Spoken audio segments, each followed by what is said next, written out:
Thank you very much, Elizabeth. You're welcome to get started. Great. Awesome. Okay.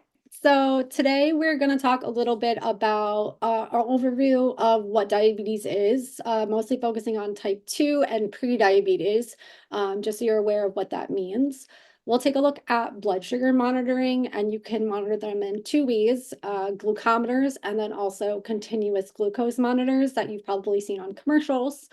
And then we'll take a look at Nutrition 101, just the basics, and then kind of what to do to prevent type 2 diabetes or prediabetes. And then we'll put it all together so to see how those continuous glucose monitors work with nutrition as well.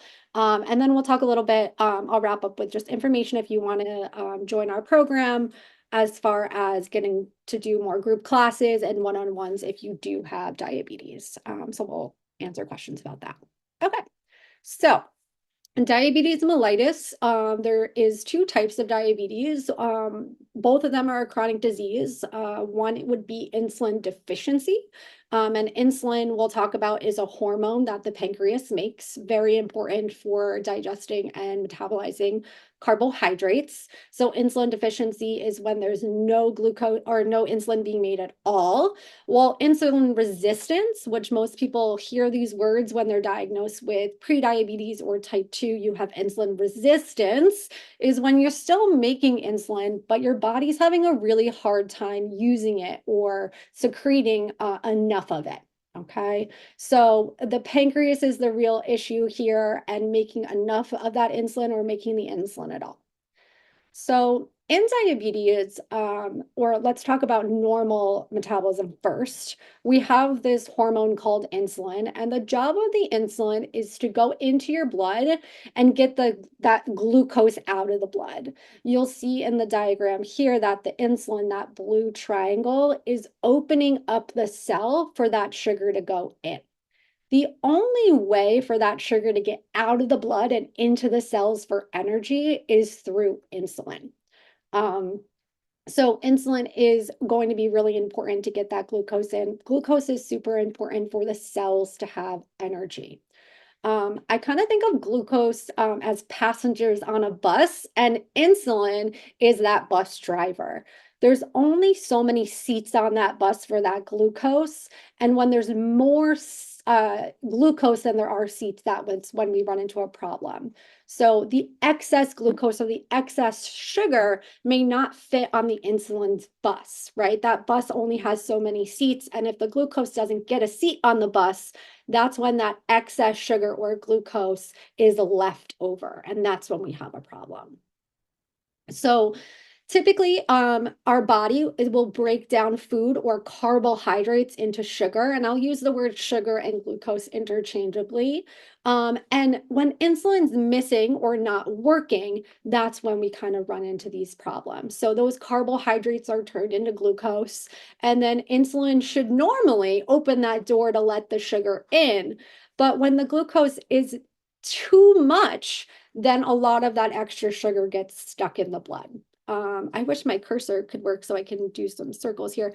But if I was looking at the bottom right here, we have that high glucose. So when you have a lot of sugar in your blood or high sugars or eating too many carbohydrates, that insulin can only get so much of that sugar out of the blood and into the cells. Whatever sugar is left over because the insulin couldn't do its job, that sugar then gets stuck in your blood. And that's what makes the blood very thick and sticky, which is when we run into that problem. So having insulin is something you still have when you have prediabetes or type 2. When you have no insulin at all, that would be type 1 diabetes. Okay. So we kind of have the breakdown here. Normal would be the insulin's working. It's opening those doors to let the glucose into the cells. That glucose is then used as energy so the cells can rebuild and make cells like growing or making sure we can breathe and walk and blink.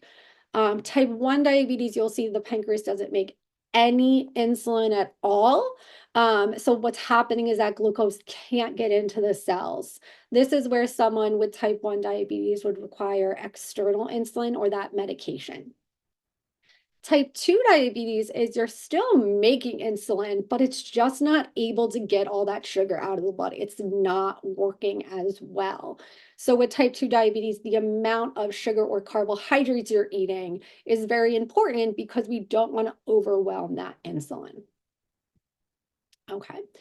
Now, talking about the complications of diabetes would be a whole nother discussion, but the main thing here is the more sugar in your blood, the thicker and the stickier that blood becomes. And that is what causes multiple complications.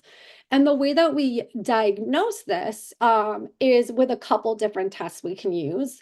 The hemoglobin A1C is the big one. You should probably be getting that done at your annual physical, or if you have diabetes, you're likely getting this lab done every 3 to 6 months. Your A1C measures how thick and sticky your blood is. So it's how much sugar is attached to your red blood cells in the past 3 months. This is why you can't quote unquote cheat the A1C, because even if you didn't eat anything in the morning, it's looking over the past 3 months. Okay. The fasting blood glucose is another way to diagnose diabetes, and that's the blood sugar at that very moment. So your doctor will probably ask you to fast for 8 hours, and we want to see the baseline glucose. How well is your insulin able to work when you're not eating? So that fasting blood glucose being high can diagnose diabetes. You can also do a random blood glucose. So at any point of the day, whether you just ate 5 minutes ago or it's been 2 hours, is your blood glucose high because your insulin wasn't able to do its job? So all of these tests are looking at how much sugar is in your blood and is that insulin able to get that sugar out or not? So just as far as numbers go, a normal fasting number, so that's when you're fasting for 8 hours or more, would be less than 100. Okay. If you have prediabetes, it would be between 100 and 125. And if you have diabetes, we are diagnosing that at 126 or higher. So that's your fasting. You haven't eaten for 8 hours. Now, it doesn't mean that you're not eating for, let's say, 24 hours, because that can actually affect your blood sugars as well. A random blood glucose, so any point of the day, if you ate 5 minutes ago, 2 hours ago, if your blood sugar is less than 140, you would not have diabetes. Pre-diabetes, any random blood glucose, 140 to 199. And then if your blood sugar is over 200 at any point of the day, no matter how much you ate or drank, above 200, that would diagnose diabetes type 1 or type 2. And there's different guidelines that we give once you are diagnosed and when to take those, which we'll talk about in a moment. Now, your A1C, remember that's the percentage of sugar in your blood over the past 3 months. So the higher the percentage, the thicker and the stickier the blood.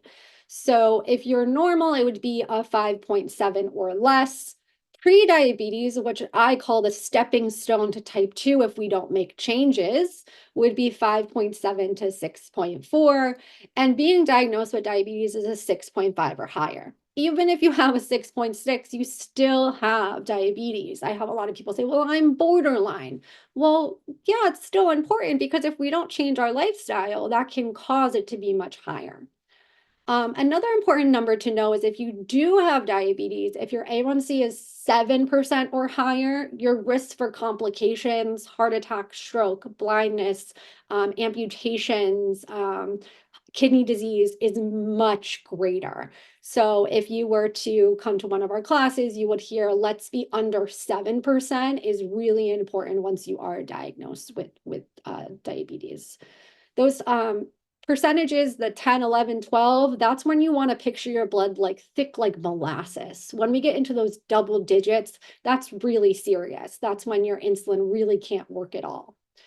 Okay. The last one is an oral glucose tolerance test. This is typically used during pregnancy to test for gestational diabetes, which is a whole nother topic. Okay. So I also like to think of the A1C and understand the way that it works with a blood sugar or a finger stick. So remember that your finger stick or your blood sugar at the moment is what that blood sugar is right now. It doesn't tell us the whole picture. It's only telling us about right now. But think of your A1C kind of as a grade in a class. If we took all your test scores or all your finger sticks and we average them all out, we could predict your grade. So let's say You're taking a math class. It's a 3-month long math class. We get a bunch of A's in the class. We get a bunch of C's in the class. Maybe my grade would be a B, right? So when it comes to A1C, if most of my blood sugars are averaging out around 154, I would have an A1C of 7%. Now, that's not the moment. That's not just one glucose of 154. That's if we took all of your blood sugars every 1 to 5 minutes for the last 90 days and averaged them up.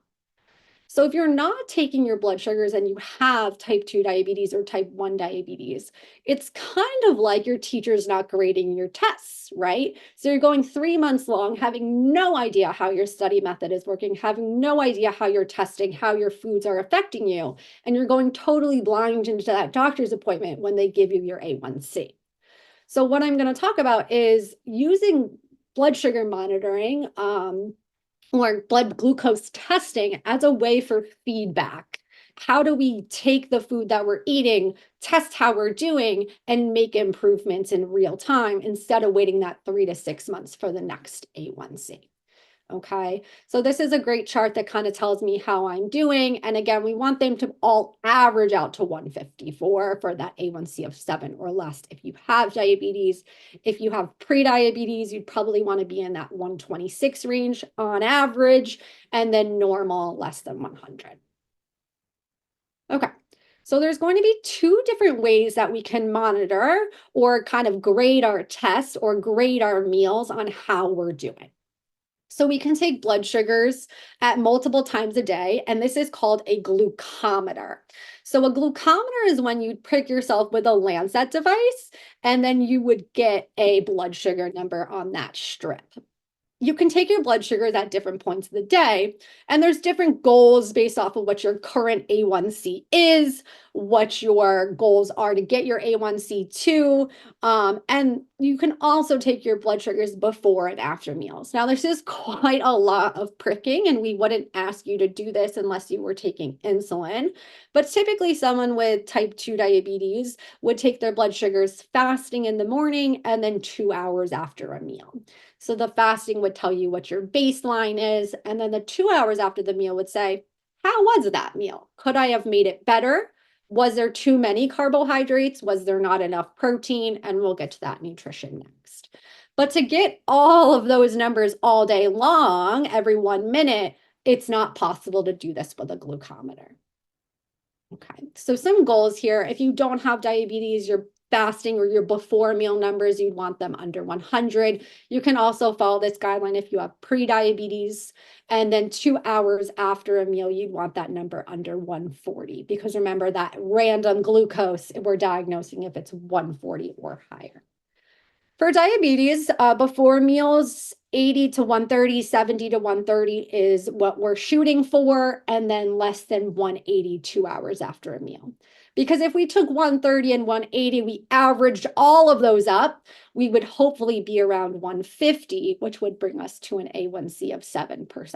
Now, I know that's a lot of numbers. So normally we'd write them down.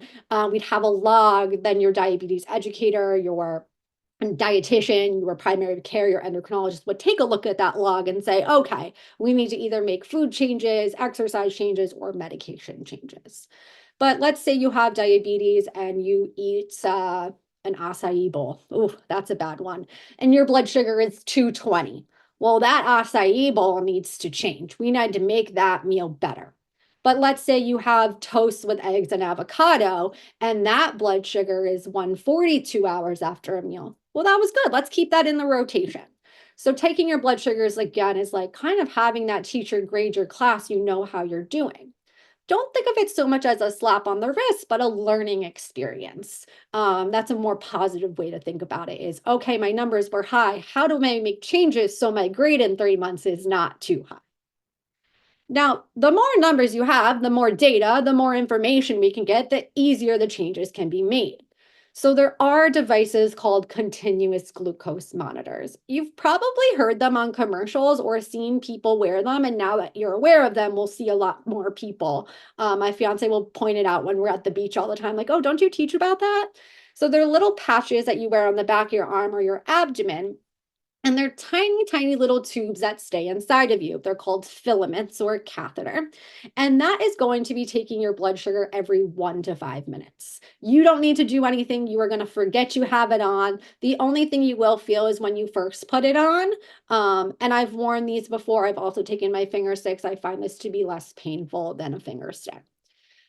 These continuous glucose monitors, you've probably heard Freestyle Libre, Dexcom, Eversense, Stello. There's a lot different ones on the market. And you're going to connect it either to your smartphone, which can also connect to your smartwatch, or you would use a reader that you see in the middle of the screen there. That's a reader if you don't have a smartphone. These are really awesome because you're going to get instant feedback after every meal. There's also different trend graphs that you can see. Now, the biggest downside to this is insurance coverage, unfortunately, which often happens and a lot. But I will talk about what are called over-the-counter options that you can now just purchase on your own.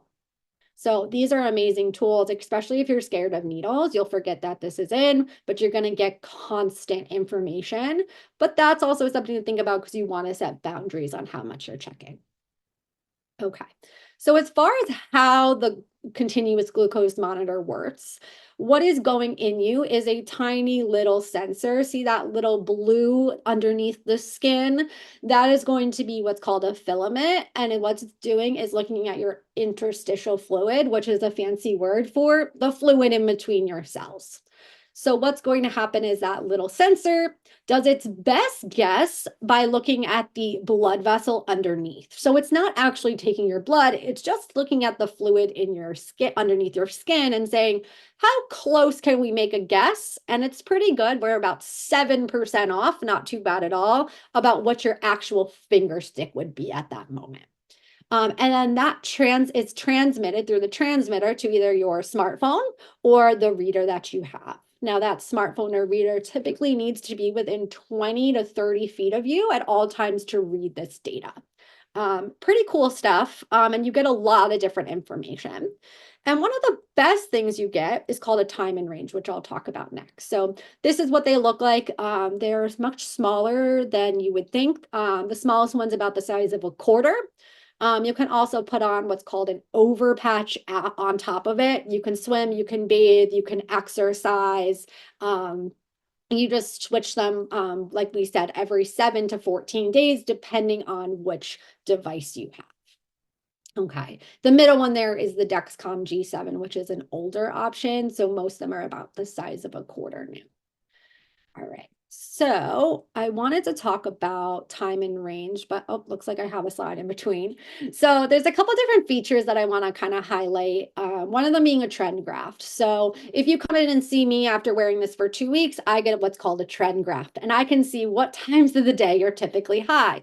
So if you have a nice big hump after breakfast every day, I'm going to say, hey, let's make breakfast a little bit better. I'm seeing your high every day after breakfast. And if you're diving deep after lunch, I'm going to say, what's going on? Are we eating enough carbohydrates? Are we eating enough that we're not dropping too low?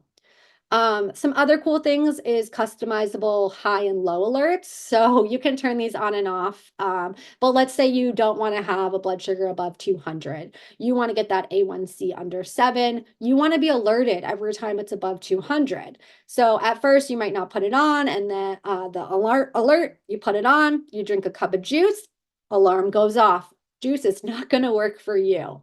So that kind of can teach you things right away. The low alerts are really important too. If you have a medication, if you're taking a medication that gives you low blood sugar, something like insulin or glipizide or glimepiride, because low blood sugars can be really scary, and that can also alert you. Now, there's also these trend arrows, which tell you what way you're going, so what direction you're headed, high or low, or staying steady. The data can also be shareable, which is really great if you want to keep someone to keep you accountable, or this is more of a safety issue when you want a family, a friend, a mother, a daughter to follow you. This is great for children as well in school, but this can be shareable on an app. And then the data can also be in the cloud, of course, HIPAA compliant in the cloud where your educator or your doctor can see your blood sugars. So you can say, call up the doc, hey doc, I'm having lows all the time, or you call your dietitian and say, I'm high all the time. Can you look at my data? And then we can pull it up from our office. Which is really good. These also work with insulin pumps, which I'm not going to talk about today, but if you have type 1 diabetes or on a large amount of insulin, these can kind of be a closed loop system. So lots of really cool technology. Now, one of these really new reports on this is what's called a time in range or a time in target. So remember that analogy I gave you before about the A1C being a grade in a class. So let's talk about our math class. I get a bunch of 90s on my tests. I get a bunch of 60s on my tests, okay? But my grade in the class is going to be a C, which isn't that bad, but I'm still failing a bunch of times. It's not the best indicator because it's not telling me the whole picture. It's just making an average. The time in target or time in range gives us a better picture because it says how much percent of the time am I actually getting where I want to be. So in my math class, that 90 grades, those 60 grades, I may only be hitting my marks half the time, but that C grade looks good, but it's not telling the whole story. So these continuous glucose monitors can give what's called a time in range or time in target. And we want you to be 70% or more between the range of 70 to 180. Which is a really cool report we can look at. And it does kind of translate to your A1C.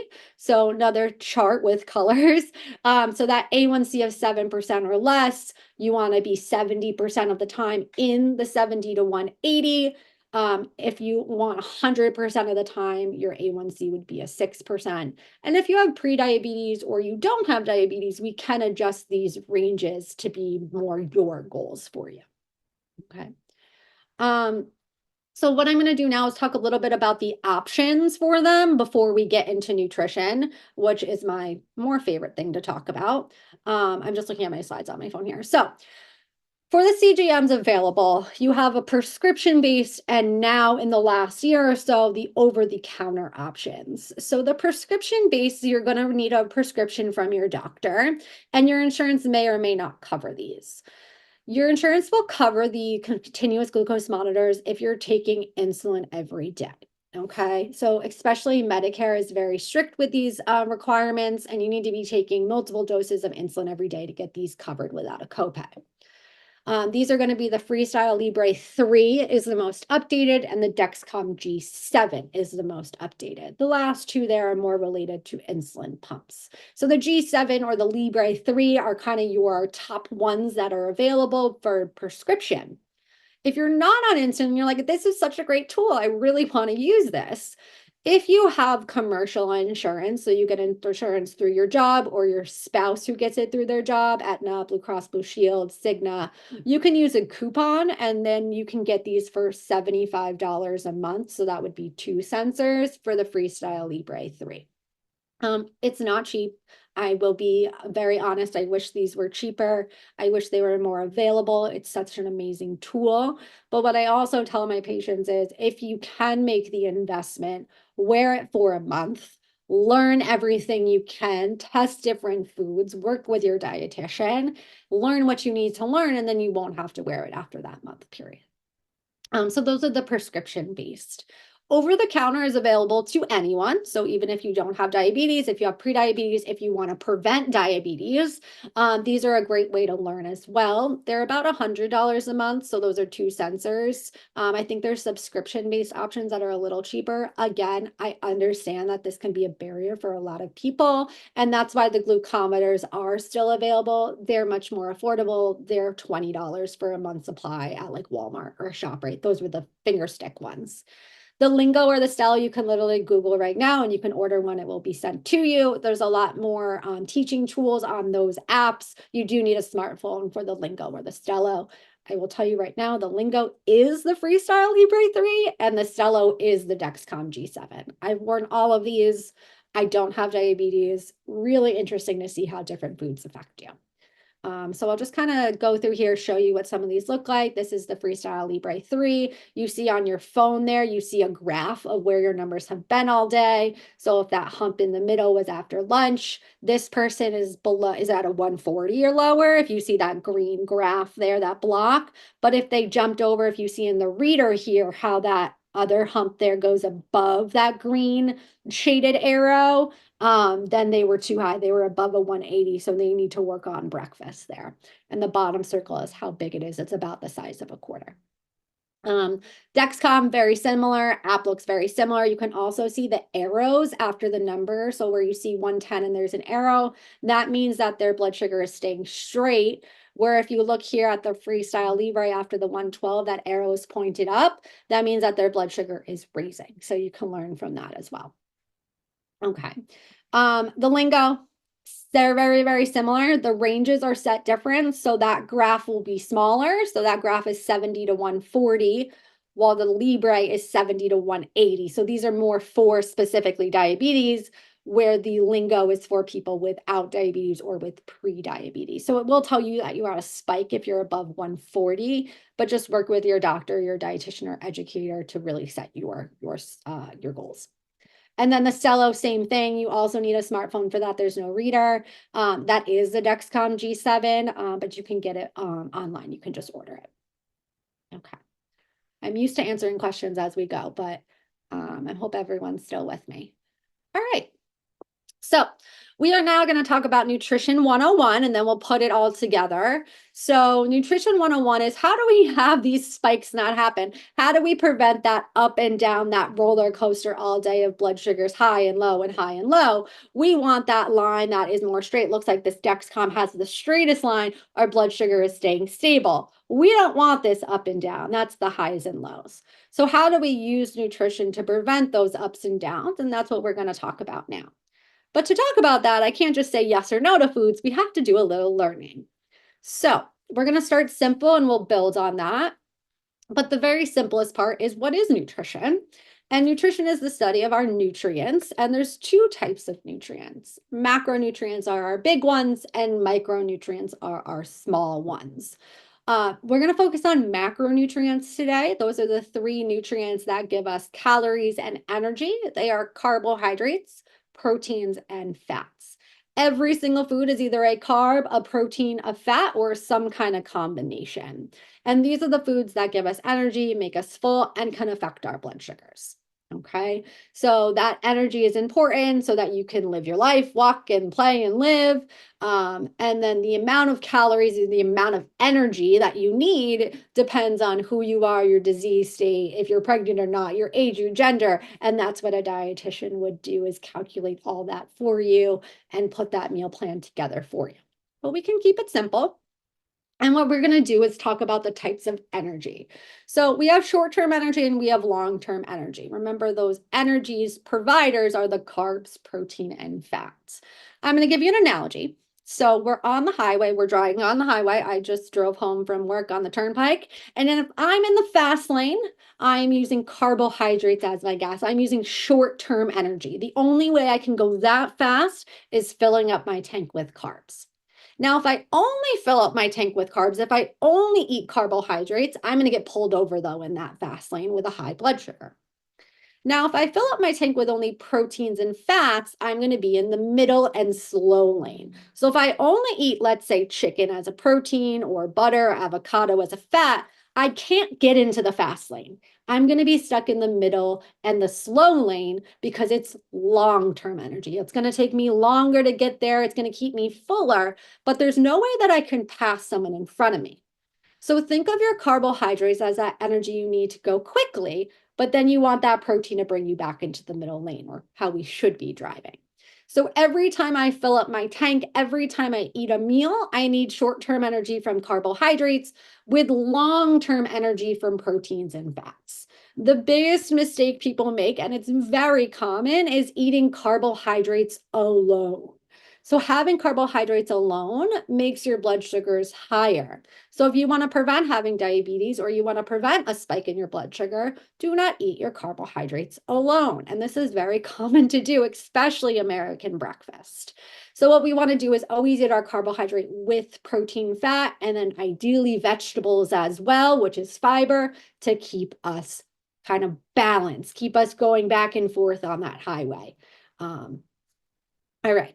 So proteins and fats, that long-term energy, they're not going to raise my blood sugar. If I eat a piece of chicken, my blood sugar does not go up. If I eat a stick of butter, my blood sugar does not go up.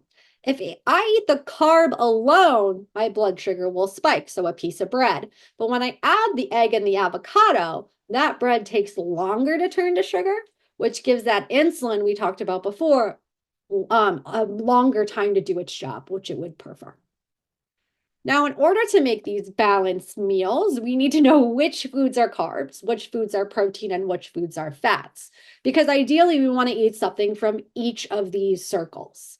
So first, we need to know all the foods with carbs. And what's probably coming to mind right now is bread, pasta, rice, potato. And a lot of times people forget that fruit is a carbohydrate. So fruit also turns to sugar. Now, carbs aren't bad. Okay. It's just that they eventually turn to sugar. They're your short-term energy. And remember, if you don't eat carbs, you're going to get stuck in the middle lane. You're going to be cranky and agitated because you don't have that energy to pass people in front of you. So all those foods in the first circle, all your fruit, your rice, pasta, bread, your starchy vegetables, corn, green peas, potato. You're also your muffins, your pancakes. Don't forget about your soda, your candies, your cakes, your honey. Those are all carbohydrates. They eventually turn to sugar. Now in that crossover there, we have the carbs and the proteins. So beans, legumes, and lentils. This is where your yogurt, your dairy falls in. Quinoa would also fall in here. Tofu, tempeh, edamame. These are your carbs and proteins together. Typically, these types of carbs and proteins aren't quite enough protein to manage blood sugars. So you typically would also need some other protein in addition, whether it's beef, turkey, pork, chicken, fish, whey protein powder, cheese, egg, shellfish, salmon, which makes being a vegetarian very challenging to get enough protein in. So that's where we're working more with that tofu, edamame, soy milk to kind of get enough protein, which can be challenging. And you would work with your dietitian for that. And then finally, all the way on the right, we have fats, olive oil, nuts and seeds, avocado, butter, coconut oil, bacon, and there's healthy and not so healthy fats. But what we ideally want is something from each circle. A lot of times what people will do, especially for breakfast, is I'm going to use, I think she's on here now. An example from today's class was we had someone who had French toast, we had sugar in our coffee, and we had syrup on our French toast. It's quite a bit about a lot of carbs. But if we switch that to a slice of toast with eggs and peanut butter, that's a lot more balanced, okay? Another time people do this a lot is with cold cereal. We're going to get a lot more carbs, where if maybe we did a little bit of cereal with a Greek yogurt or eggs, that could be better. And then don't forget, if you're having Cheerios, a lot of people like to put banana on top, which is even more carbohydrates.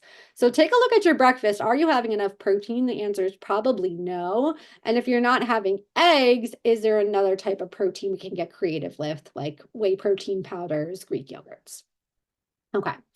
I'm just making sure I have enough time for everything. Okay. So for carbohydrates, remember all your carbohydrates are going to turn to sugar. They all turn to sugar eventually. It's just how fast they turn to sugar that is going to be important. So we want to make sure that, and I'm going to skip a couple just to get the main points in here. We're going to ask ourselves 3 questions when we're eating carbohydrates. Is it a good quality? So am I having something that turns to sugar slow? And that would be something high in fiber. Am I having the right portion size? So am I having a large portion or a small portion? Am I having it in the right timing? So am I having 3 small meals or 2 large meals? And am I making sure I'm timing it with proteins and fats? Okay. So as far as the quality or the types of carbohydrates you want to eat more of those complex carbohydrates. So things with starch and fiber, they take much longer to turn to sugar, where your simple carbohydrates turn to sugar very quickly. So if there's one tip I could give you for staying away from having diabetes or spiking blood sugars, it would be to stop drinking juice. And I mean all juice. All juice is straight sugar. It's about the same thing as a soda, Gatorade, lemonade, sweet tea. It is straight sugar and water. So that's your one tip to kind of prevent diabetes or spikes is everything on the bottom left on this screen is just straight sugar. Honey in the tea, it's going to spike it. This is all sugar. You really want to avoid this. You can eat the fruit, go for it. You got the fiber in there, but as you see this juicer here, the stuff you throw in the garbage is the fiber. That's the good stuff. Okay. You can use non-calorie sweeteners. So there are things like Equal, Sweet and Low, Splenda. These will not raise your blood sugars. I'm sure I'm going to get a lot of questions about these. That's a whole nother lecture, but these will not raise your blood sugars. These are a much better option if you have diabetes, absolutely. If you don't like the idea of these, training your taste buds to be able to handle unsweetened would be your other option. So as far as drinks go, if you want to prevent diabetes or prevent spikes, everything in the red has got to go. Okay. It's a once in a while treat for yourself. Think of it like alcohol. It's every once in a while, maybe on the weekends. I have to say the only time I have something in the red is maybe a mimosa, but that's not happening often. Everything in the green and yellow is good. The yellow does have those artificially sweetened. So if you're not comfortable with those, again, there's nothing wrong with them at all. If you feel more comfortable with stevia, that's plant derived, that's also an option. Your best options are going to be water, seltzer, unsweetened tea. I love like a pomegranate, a ginger, a lemon tea, and then putting it in the fridge. That will make a nice iced tea. And then your coffee as well, if you're not adding a bunch of sugar or sweetened milk. Okay. So you want to do more of those complex carbs. I'm going to show a nice chart here of the best complex carbs. So you want to kind of stick in the green. The green is go, the yellow is watch out, and the red is stay away. So you want more of this high fiber because fiber turns to sugar slower. Oatmeal, brown rice, whole wheat bread, whole wheat pasta. This is the good stuff. Watch out for your farina, grits, and especially the instant flavored oatmeal with that added sugar. I'd much prefer you take like a regular oatmeal, put some apples in there and cinnamon, than do that sweetened apple cinnamon packets. Okay.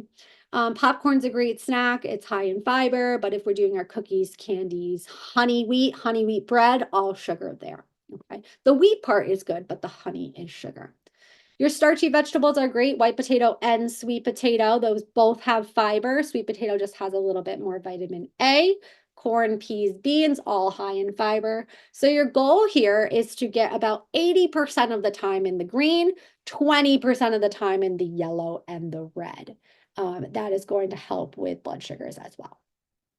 As far as portion sizes of carbohydrates, you want to make sure your portion size is about the size of your fist or a quarter of the plate when it comes to carbohydrates. We call this the plate method, which I'm going to just kind of scoot here ahead to the plate method.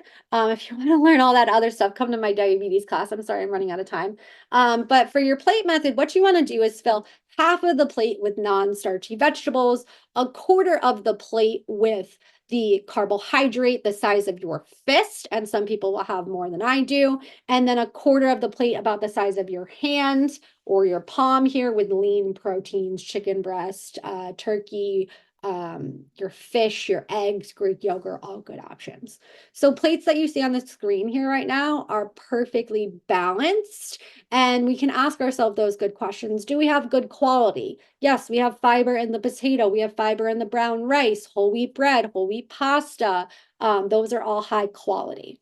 The next question is, do I have the right portion size? Well, I do because I'm using the size of my fist. I'm using this plate method. And timing. Am I timing this meal with protein, fat, and vegetables? The fat is typically going to be like the olive oil you're cooking in, your salad dressing, that avocado is your fat. But I'm answering my questions here. Do I have good quality, the right portion size, and am I timing it correctly? I'd rather you have 3 of these meals a day, breakfast, lunch, dinner. Obviously, breakfast doesn't always look like this, than have double the portion all at once. That's not great. Okay. So before we get to questions, let's put it all together. So what we can do is we can wear these continuous glucose monitors or monitor our blood sugar and see how our meals are doing. So that part on the right here is kind of a report that you would get that you can look at when you're wearing a continuous glucose monitor. And if you see on that blue graph there, 2 hours after 6 a.m., there's quite a bit of a spike. So you could say, how could I make my breakfast better? Did I have high fiber carbs? Did I have the right portion size? Was there enough protein and fat with my carbs? So, for example, we can use that cold cereal option. Well, if I had Cheerios with milk and a banana, that's quite a bit of carbs. But if I cut that Cheerios to a fist or about 1 cup of Cheerios and I had it over like a high protein Greek yogurt, I love the Okiois, the Chobani yogurt. I nix the banana and maybe I put some walnuts or almonds on top for some healthy fat. Then tomorrow when I eat that, I can take a look at my continuous glucose monitor and see if I still went that high. And if I didn't, well, I just learned and now I'm preventing those blood sugars from staying high. We also see there's a spike after dinner. So looks like this person's not really eating lunch. And then they are having a big breakfast and a big dinner. So at dinner, we can ask ourselves the same questions. Do I have half a plate of non-starchy vegetables? How much was my carbohydrates? Did I have enough protein? Did I have a sugary beverage with it? Could I have gotten rid of that? So this person, looking at their day to day, they're having this roller coaster, this highs and lows. And as a dietitian, diabetes educator, I would work with them, see what they're eating. Keeping a food log at the same time is even better. And then we could put it together and make these changes. So hopefully their next A1C, that next grade is lower. Okay. So just to wrap everything up before we go to questions, and Marsha, I do have a couple minutes after 7, so that's fine. To wrap it all up, ways to prevent and manage your diabetes. Number 1, know your numbers, know where you're at. If we don't know your baseline, it's hard to get better or prevent. So if you don't have diabetes right now, make sure you go to your annual physical and ask for an A1C. And if you do have prediabetes or type 2 diabetes or type 1, make sure you're getting that A1C done every 3 to 6 months so you know where you're at, you know where your grades are, you know if you are passing or not. If you have prediabetes or type 2 diabetes, you can use glucose monitoring to check your blood sugars, whether that be a glucometer or a continuous glucose monitor, to use it as a learning device, learn how to change, how to get better, what's making you spike, and to have more awareness around that. And then lastly, to prevent and manage diabetes, make sure you're eating balanced meals and that are good quality meals, good portion size, and you're timing your carbs with your proteins, fats, and vegetables. That was quite a lot in 49 minutes. I hope everyone got something out of that. I'm sure there's some questions I can try to answer what I can. And then I want to let everyone know that we have a program at Capitol Health. It's the Diabetes Education Program. It is a referral-based program. So if you have diabetes, all you have to do is ask your doctor for a referral. Or if you have a doctor within Capitol Health, just give us a call and we'll get that referral for you. We offer group classes, which I believe someone who was in my class this morning told me they were coming tonight. And we also do one-on-one individual appointments. So our website's there and our phone number.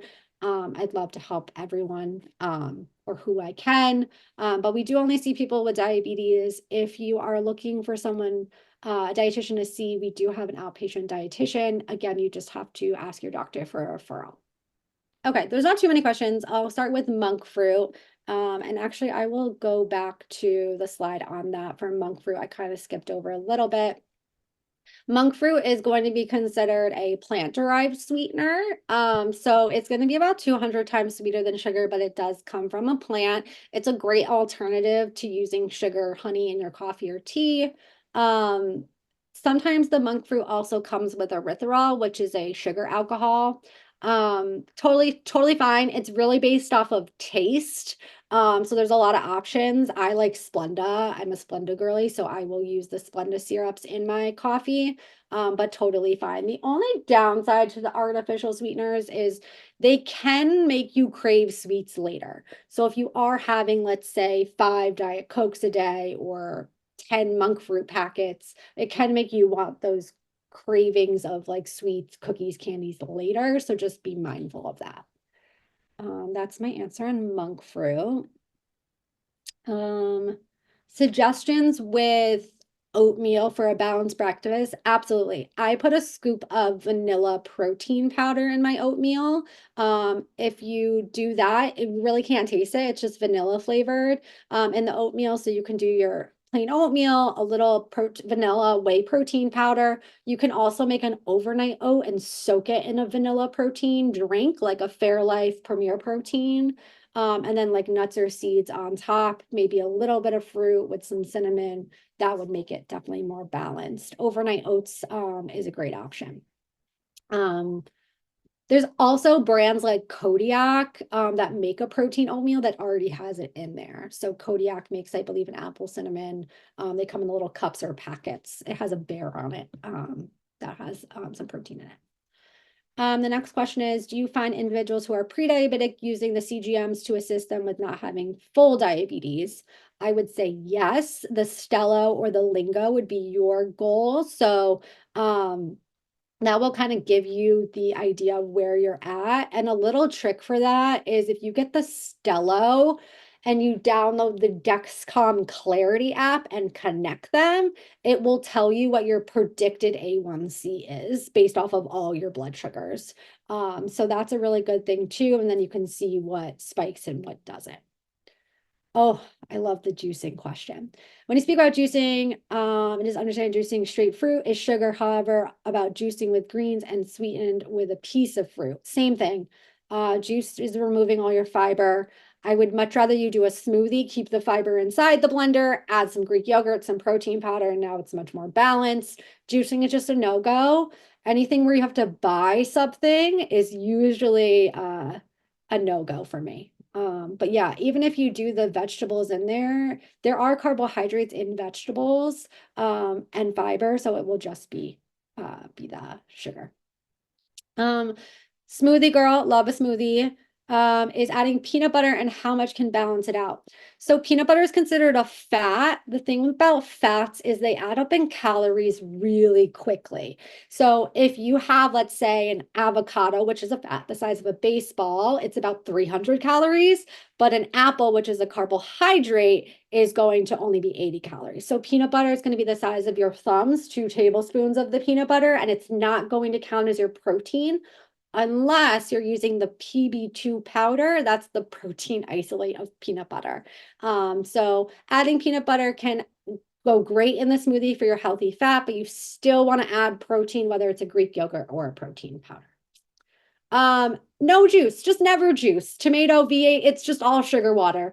I know a lot of people really struggle to grasp that concept because America, we just have so much juice. But yeah, tomato juice, V8 juice, it is sugar water. Just eat the tomato, make a salad, eat the fruit. That is the better option. Exercise, walking help get rid of blood sugars. Yes.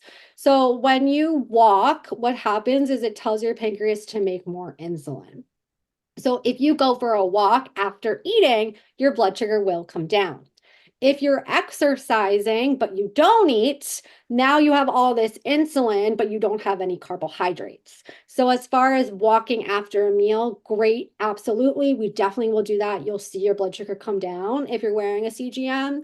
And then if you're going to exercise, just make sure you have a small carbohydrate snack, a couple crackers, an apple before an intense exercise, like a real workout, basketball, running, because you don't want to drop your blood sugar from too much insulin. So that's one of the reasons that exercise is so great. I love when people get really upset about the juice. Your suggestion on smoothie instead because you'll have the fiber. Yes. So when you juice something, let's go back to that picture of the juice. Okay, when you juice something, the stuff that comes out the back that you throw in the garbage is the fiber. The stuff that goes into the cup is the sugar and the water. But when you put it in a smoothie, everything stays inside. It does break down the fiber instead of your body breaking down the fiber, but then you can balance it better with the protein and the fat. It's okay. I'm sorry. I didn't mean to say that you were upset. It's funny because a lot of people have questions about juice because we're push juice so much in the media. But yes, smoothie much better, and that we can add that protein powder, the Greek yogurt, a little peanut butter, flax seeds, chia seeds are great in the smoothie. It's a lot harder to do that with a juice. Doesn't really taste so good. So yes, smoothie, as long as you're not overdoing the fruit, and you have that other balance, that should be good. Okay, that's all we have for questions. Again, I'll just pull up the website for and the phone number for our diabetes center. So you're more than welcome to give us a call. We do need that referral from your doctor. But other than that, I Here's think another apple cider vinegar. Is that good? um it's not going to do you any harm, but I can't promise you it will do you any good. I think it tastes nasty and I only eat things I like. So I would say it might not be worth your money. I'll leave it at that. Yeah. And you got a lot of thank yous that it was Oh, wonderful. good, good. I'm glad everyone enjoyed. So thank you once You're again, welcome. Elizabeth. And thank you to everybody who showed up tonight. I'm glad we had 49 people. That's a really good turnout. And we have diabetes lectures once or twice a year. So it's always good to see that we need, we still need to have these Mhm. lectures on this topic. Absolutely. Lots Yeah. and lots of thank yous. It was informative, awesome, blah blah blah. Oh, So good, good. I have the recording, and again, if you can stay, I'll be staying here for another 5 or 10 minutes because I want to give you a chance to complete that evaluation. So please complete the evaluation, and Elizabeth, you're welcome to leave if you like. I don't see Yeah. any more questions, but thanks again. Thank you. I know I'm doing another one in May on heart health. So if Yes. anyone wants to come to that one, I think I want to say May 16th. Think it's something like that might be the 15th. It's 16th. I'm sure it's on the low website. blood low blood pressure and I'm not high blood pressure and cholesterol. We're talking about Cholesterol, blood pressure and which I cholesterol. did not Yeah. talk about today. I skipped through those slides. So if you want to hear the stuff I skipped through, I'll be talking about that in May for sure. Yep. Yeah. All right. Sounds good. On the website. Thanks Yes. Thank everyone for coming out. Have a good night. you. Yep. Have a good night. And like I said, I'll stay on.